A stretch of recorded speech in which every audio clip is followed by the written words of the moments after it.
Follow us today to a 1974 science fiction horror film called Phase 4. Before we start, be aware, there are spoilers. The film opens with a narration of a scientist about the change in behavior of ants after a meteorite impact on the Earth's surface. Next, we see a green ant breaking into a colony and starting to poison the queen. Moments later, under the control of the queen, all of the black ants in the colony become unusually aggressive. Specifically, the ants stop killing each other. They begin to attack all natural enemies such as mantises, scorpions, and others. This causes ants to increase rapidly in number. Meanwhile, a car is rolling down the road in the Arizona desert.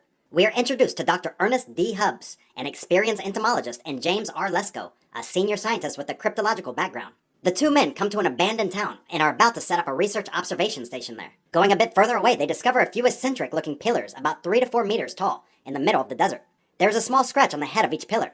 The little ants watch the duo in silence as Dr. Hubbs is taking pictures of the pillars. While inspecting the fields, they come across a dead sheep with small holes on its body, as if it had been penetrated and eaten inside by the ants. Some of the equatorial ants, Hubbs explains, will attack anything that affects their food supplies. The smell triggers their behavior. The two tour the surrounding farm where Mr. Eldridge is filling his ditches with gasoline and preparing to burn all the ants. Dr. Hubbs and James ask about the ants, but the Eldridges don't seem very concerned. While they show the Eldridges an evacuation notice, their niece rides up with her horse approaching. Sometime later, they successfully set up a station in the desert, just a short distance from the pillars. 13 days have passed, however. They still have not collected any information about the ant colony, as they haven't appeared yet. The base is disappointed and wants them to collect information as soon as possible. While James is talking to the base, Dr. Hubbs has an idea to trigger the ants while puffing on a cigarette. So they knock down the pillars, which spook the ants. James records their signal and begins to get to the first steps after 13 days waiting. At night, the ants along the ditch break into the Eldridge's farm. They begin to kill the horse slowly, causing it to squeal in pain. Mr. Eldridge has to end the horse's life with a gun. The Eldridges set fire to the ditch to kill the ants, but it was too late. The ants had already crawled onto the roof and destroyed their house. The family is left with no choice but to get in the car and drive away. At the station, James is explaining to Dr. Hubbs the method he used to hear the ants communicate. He would record the ant signals and then find the correlation between the signals they give off and what they do. At this moment, the Eldridge family is driving on the road. While Miss Eldridge regrets that she should have listened to James and Dr. Hubbs, she sees ants on her husband's hair. She immediately panics and tries to brush them off. But in the confusion, the car wobbles and gets into an accident. They have to walk to the station to seek help. At the station, the electric vehicle left outside is disabled by the ants and explodes. Dr. Hubbs and James have to spray yellow poison to kill the ants. Before they can eliminate the ants, the toxins spread all over, poisoning the Eldridge family. They fall to the ground. The next morning, they put on their suits and go out to check the results. While James feels sorry to see the whole Eldridge family dead, Dr. Hubbs doesn't care at all. What fascinated him more is the way the ants stopped the car's engine. When checking on the corpse, they find 3 holes in the hand of a man. A green ant and black ants keep coming out of the holes. While taking the samples of the ants to study, they discover that Eldridge's granddaughter is still alive. The girl faints after seeing her family lost. The two men bring the girl into the station. When discussing how to study ants, they have a disagreement about that girl. James believes that the girl must be taken to safety immediately, while Dr. Hubbs thinks it's less important than studying ants. At this time, the young girl appears, introducing herself as Kendra. After seeing the ants in the test tube, she could not help but swing her hand and break the samples, due to her hatreds towards the ants that killed her family. James immediately takes her out, while Dr. Hubbs is disinfecting the room and killing all the ants. Unfortunately, Dr. Hubbs was bitten by an ant. At this moment, in the ant colony, the black ants are passing a yellow poison to each other. Anyone that touches the poison will die shortly, but eventually they sacrifice themselves and make it to the queen. After ingesting the poison, the queen becomes immune and lays a yellow egg. The next day, James shows Dr. Hubbs a visualized signal of the ants, even though he has no clue what it means. Dr. Hubbs lies to James that the girl will be rescued by a helicopter soon. James, after coming into contact with the girl, learns that she has no relatives left, so he feels sorry for her. After that, Dr. Hubbs shows James a shocking discovery. Both are surprised and terrified to see that they are under siege as the pillars begin to reflect the heat of the sun back to the station. The atmosphere in the station is getting hotter and hotter. Temperature rises gradually rose 5 degrees in just an hour and a half. During this time, the queen is now ingesting the poison and giving birth to weaver ants with the ability to resist the poison.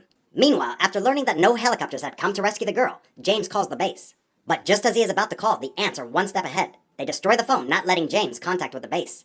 On the other hand, the hand of Dr. Hubbs becomes swollen after the previous bite.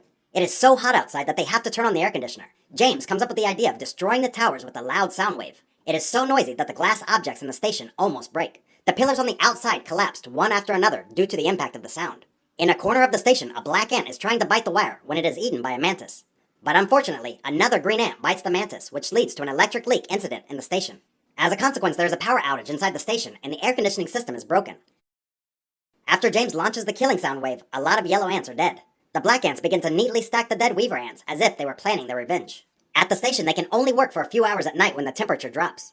At this point, James sends the ants some signals, which is a square because he thinks mathematics is universal amongst intelligent species. They should reply to his message. In the meantime, Kendra is sleeping and is burrowed in by a green ant, which doesn't bite and just watches her from afar.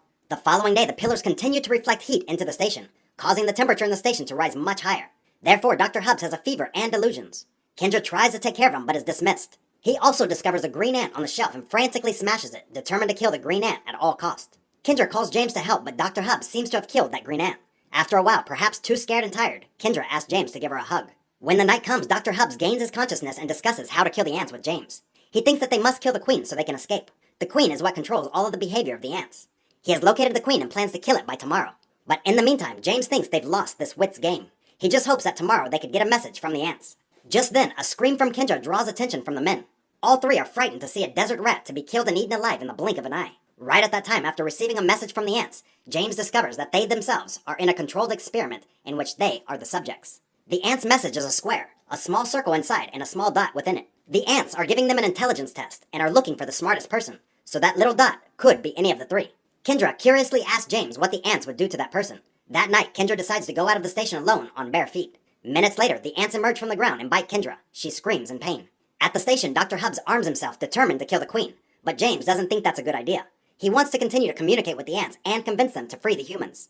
At this point, he discovers that Kendra has sacrificed herself in order to free James and Dr. Hubs.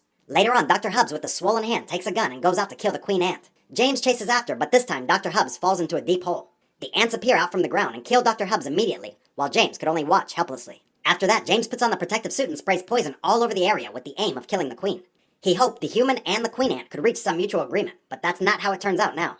He learns about their expansion rate, ability to adapt, and discovers that the queen can anticipate humans' moves and continues to stay one step ahead. Thus, there is no other choice but to directly assault the queen.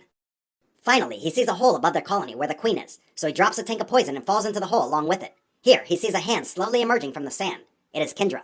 She is still alive and unharmed. The two embrace and realize that these ants do not want to destroy humans. Instead, they want to adapt to the human race and make us a part of their world. Even though they don't know what plans the ants have ahead, they choose to wait for further instruction. Like and subscribe to watch more videos like this, and don't forget to turn on your notifications. That really helps my channel. Thanks for watching.